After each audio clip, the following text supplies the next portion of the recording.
Hello बच्चों, तो आप प्रश्न को देखते हैं। नीचे दिए गए आयतों जिनमें उनके क्षेत्रफल दिए गए हैं में से प्रत्येक की लंबाई और चौड़ाई के लिए संभव व्यंजक दीजिए। क्षेत्रफल है यहाँ पर 35y² प्लस 13y माइनस 12।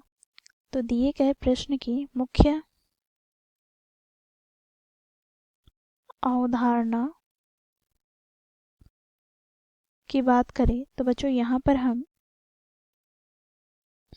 देखेंगे आयत का क्षेत्रफल बराबर क्या होता है, तो लंबाई गुना चौड़ाई। तो लंबाई को बच्चों L से प्रदर्शित करते हैं गुना चौड़ाई को B से। तो इस प्रकार बच्चों हमें आयत का क्षेत्रफल प्राप्त हो जाता है L गुनी B। तो इस मुख्य अवधारणा की सहायता से हम दिए गए प्रश्न को हल करेंगे। बच्चों प्रश्न में हमें क्योंकि आयतों का क्षेत्रफल दिया गया है 35y² प्लस 13y माइनस 12।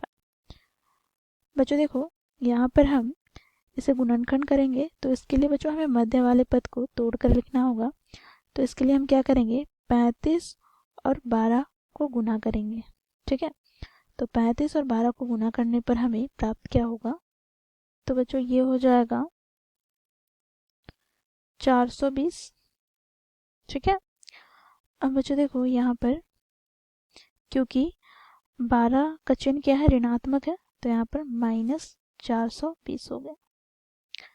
अब बच्चों देखो इसे हमें दो संख्याओं में इस प्रकार तोड़कर लिखना है कि हमें उन दोनों संख्याओं का योग करने पर प्लस का 13 प्राप्त होना चाहिए, परंतु यदि हम दोनों संख्याओं को गुना करें तो माइनस 420 प्राप्त होना चाहिए।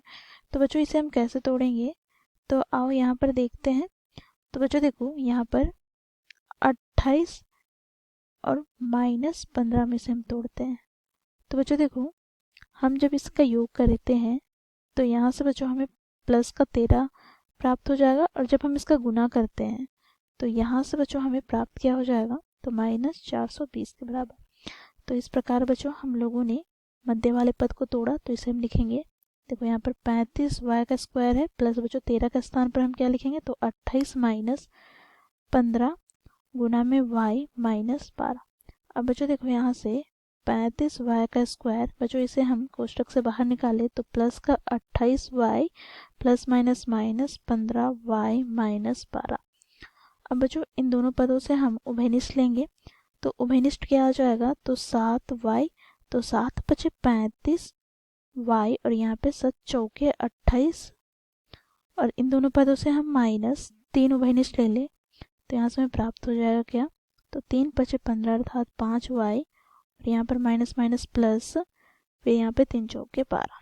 तो यहाँ पर हम देखें तो बच्चों देखो 5y प्लस 4 दोनों में समान है अर्थात इसे उभयनिष्ठ ले लिया, तो यहाँ से हमें प्राप्त क्या हो जाएगा, तो 7y माइनस 3।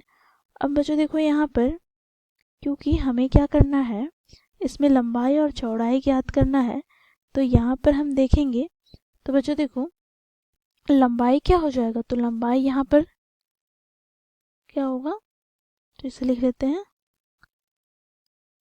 लंबाई हमें यहाँ पर प्राप्त हो गया क्या, तो 5y प्लस 4 और चौड़ाई क्या हो गया, तो बच्चों देखो 7y माइनस 3।